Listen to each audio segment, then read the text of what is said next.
Hey guys, David Peterson, publicdomainphotography.com. I'm just going to show you a quick tutorial on how to use the gradient in text. Type your text, separate layer, double click on the layers panel in that area, so double click here, select gradient overlay, make sure you select it, it becomes blue when highlighted. You can choose your blend mode.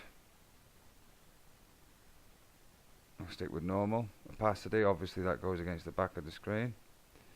Choose your gradient that takes your fancy.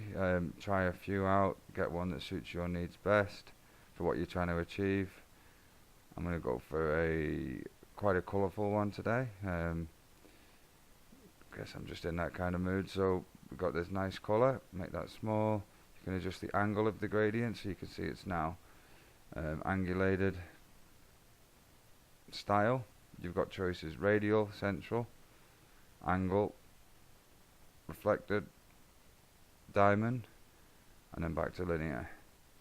You can scale it as well. You can make it smaller, so you've got the rainbow effect in the middle with the green and blue, or you can cover your image just how you want it there, multicolored. Click OK, and there you have it, guys. Thanks for watching. See you at publicdomainphotography.com.